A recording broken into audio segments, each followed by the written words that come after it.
Greetings sailors and welcome to a Patreon replay courtesy of Armor, who's playing the amazing, the awesome, the very well loved Z-31. It is of course exceptional, it's just the best tier 7 destroyer in the game, and all of the other tier 7 destroyers look weak and pathetic by comparison. Or at least, while that might be true in some alternate universe, it sure isn't true in this one. It's pretty much dreadful. I mean, there's not really any other word you can use. It's really quite bad. The only real redeeming factors are, yes, it does have that very nice AP, but of course a very slow reload and poor DPM to go with it. And it's actually got pretty reasonable stealth for being a tier 7 destroyer. That's one area where a lot of the tier 7 destroyers do suffer. But it's not great stealth.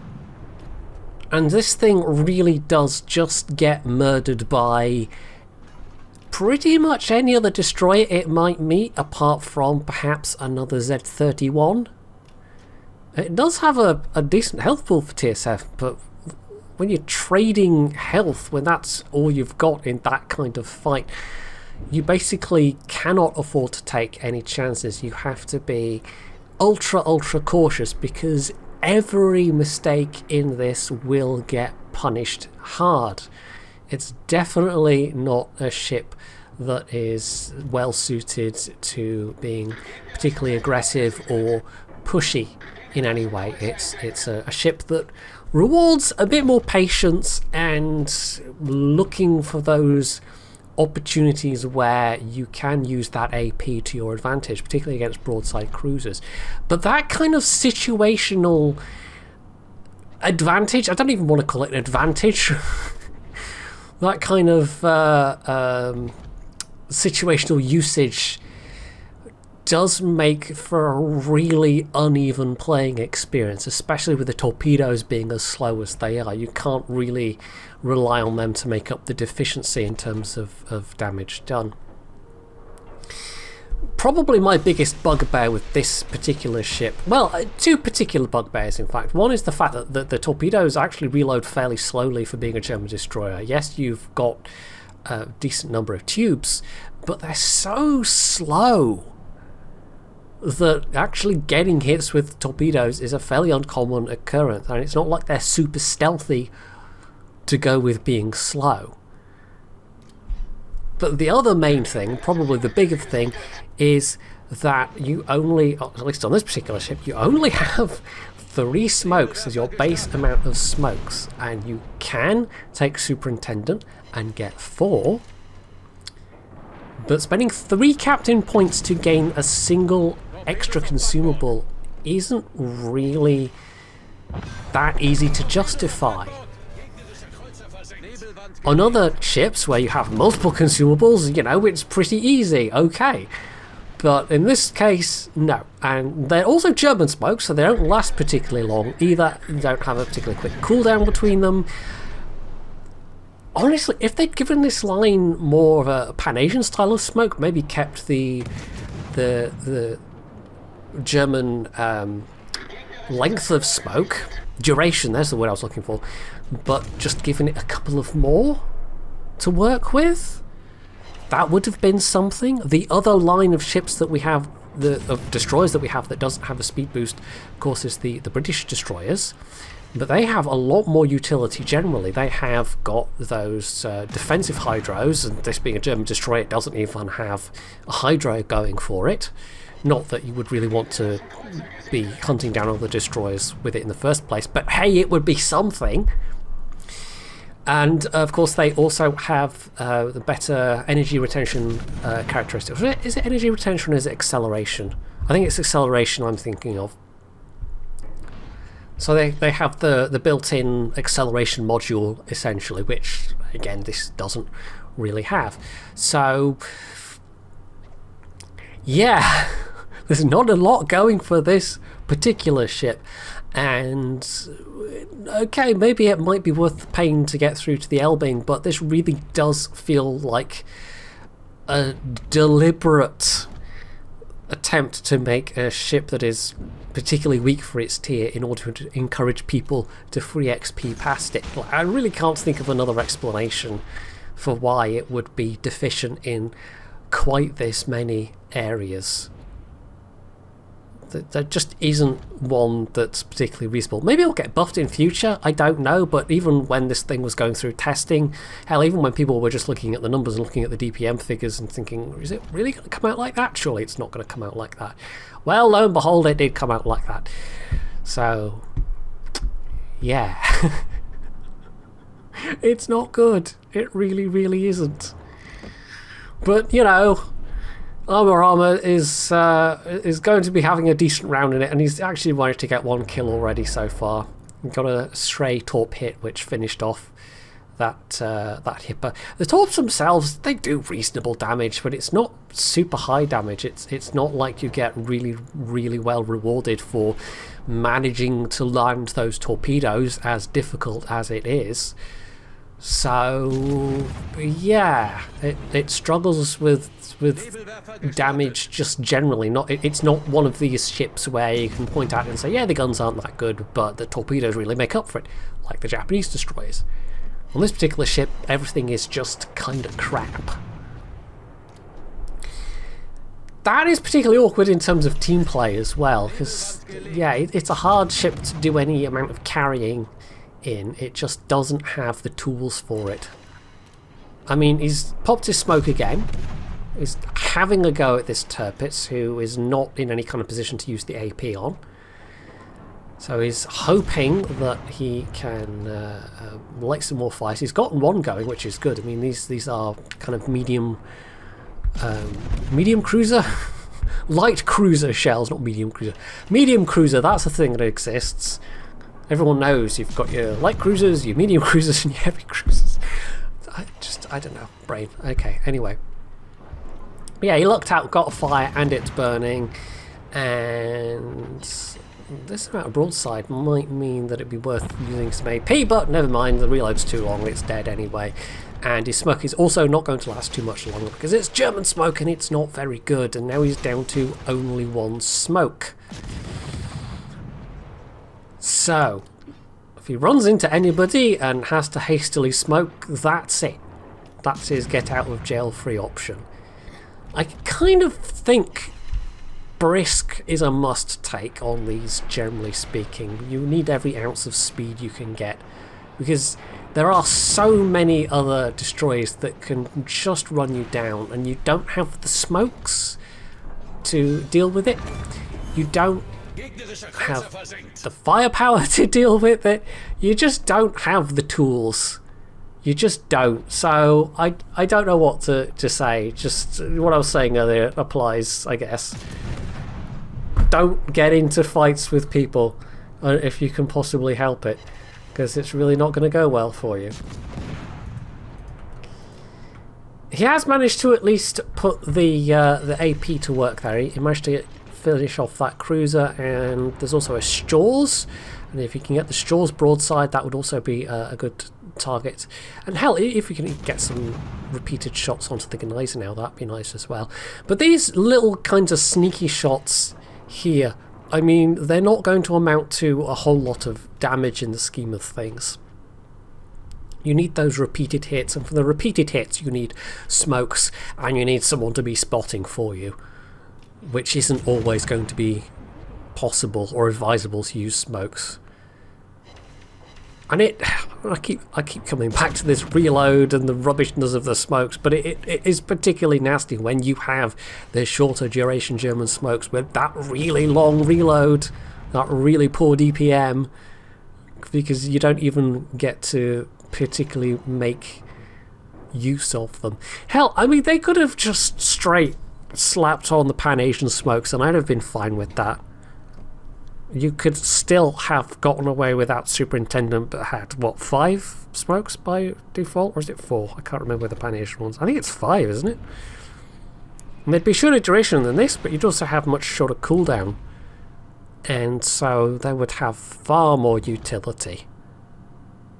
It just feels like a badly designed ship. I mean, if nothing else, I can tell you I managed to grind through it myself with very gritted teeth and not really get a single YouTube-worthy game out of it. And now that I'm onto the tier 8, it's better. Still not great, but for its tier, it is a definite improvement. Which is not hard, because this thing is just really quite bad. It's almost been a good thing for Armour Armour that this has been a standard game and not a domination game. If he was in a position where he was having to tussle for cap circles, this just isn't really suited for it. It's got decent stealth, as I've said, but if you get spotted and you need to make a getaway, well, if you're spotted, Brisk doesn't apply, so that captain skill is out of the window. You don't have the speed boost, and that really only leaves you with the option of wasting one of your smokes, at which point, you know, you've got to potentially give up on the cap entirely. So almost you would be praying for standard games with this thing, to be quite honest. Or at least that if you were in a domination game, there would be enough of your fellow destroyers who are suitable for going for the caps to do that job for you, because you really aren't going to be in a position to do it yourself. Now, he's absolutely unwilling to engage with that Jaws in any kind of open water fight. He's just staying in cover as much as he can, getting off sneaky shots here and there, trying to get a broadside if he can, because that's really where these shells do their best work. And if he can just land a couple more Citadel hits, that would be nice, but only hits one shell out of that, so never mind. It's even got an awkward turret set up, this thing. There's just nothing particularly good or enjoyable or fun about this. There really isn't. It's hard for me to... I mean, maybe it's just trauma from having played through the thing myself, but it's hard for me to get away from just continuously pointing out quite how bad it is. It's like, that's the only kind of redeeming anything about it, is that once you've got through it, it's really cathartic to then just bitch about it because it's so bad. Anyway, we'll see who's doing what. The Jaws is actually spotted there by the Genizer now, and well, one good salvo with all his guns on a broadside Jaws. This might do the trick. Those Citadels do add up, and there we go. 2 Citadels does the job. The remaining ships do appear to be more clustered around their cap, although we haven't seen their remaining destroyer. They haven't been spotted at all, and it's a Lightning, which would be a real problem in the Z-31. Well, anything's a real problem in the Z-31, but yeah, that thing is definitely not an opponent to discount. His remaining allies look like they're in decent positions, but they have to do something to overcome this points deficit. So this is the stage where Armour Armour is going to try and get in a cap, and it's risky, but short of knocking out some of those remaining ships, which is not going to be easy to do with the lack of tools this thing has. It's not like you can just easily speed into position or anything, really. You can't anything. You could try and ambush somebody with this thing, but it would be quite hard to do. The only real decent stat on those torps is the range of them, but that doesn't really count for much when they just take so long to get anywhere. He is at least doing a bit of spotting, and there you go. The Genizer now took a dodge that was enough to avoid that airstrike entirely. Not that that would have done much. It might have set a fire or something, which would be nice. But firing has revealed where he is, so something is within his gunnery range. That's one time where he was trying to use islands and it didn't work out for him, so we know there is something close enough to have spotted him. It could be that remaining cruiser, Although it doesn't look like it, they should be nestled behind the islands. That does just leave the lightning. But there's no sign of incoming shots. I mean, the North Carolina took some pot shots. They're still very healthy. But as it turns out, that's not lightning at all. Yeah, well, you know, it's fine. It's a British destroyer. Close enough. Anyway, they've been AFK the entire game. And this is the kind of situation where they could have made a difference. This is a real stroke of luck for Armor and his team. Sucks for the enemy team, though. I mean, that is a player that... I mean, even the Gallant would pose enough of a threat to the Z-31 to be a problem. But an AFK player in any ship is not a problem. In fact, from the end score screen, you will see they did load into the game. If they hadn't loaded into the game at all, they would have 0 points. But they loaded in and then immediately quit for whatever reason. Maybe their client crashed, who knows, but we're getting into the final 2 minutes of the game, so if their client had crashed, they would have been back in by now. So, I don't know, maybe there was a power cut, maybe their house went on fire, who knows, or maybe they just looked at the matchmaking, decided they didn't want to be bottom tier, and left. Or maybe they got called away to do something more important.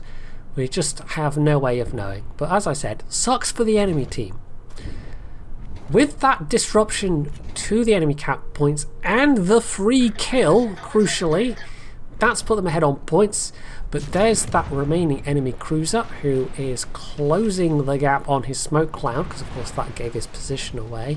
The good news is, though, that they are low health and that they're a Huang He, which is not a great ship either. It really, really isn't. So they also fall victim to his AP shells, and at that point we're just counting down the final seconds on the clock. So that was a close one, and honestly I think Armor did all the right things in that game. He used the meager abilities of the Z-31 to the best effect that he could. Actually ended up top of the team list there, 2,103. But if that Gallant had been in play and playing even somewhat decently, that might have been enough of a counter. And it was close enough on points that maybe it could have gone the other way. But as it turns out, no it didn't. It was a win, and you know, has therefore ended up on my channel. And hell, just seeing someone managing to pull a half decent game out of the Z-31, even if it did require that bit of luck at the end there. Well, really that bit of luck all the way through, with the Gallant just not being in the game. Yeah, it's still replay worthy, I think, and you know, gave me a chance to rant about it a bit, I suppose. So that is it for this replay. You can check out the link to my Patreon page below if you like the stuff I'm doing. Otherwise, you can do all the other things like comments and likes and dislikes and whatever else. And of course, as always, stay tuned for more.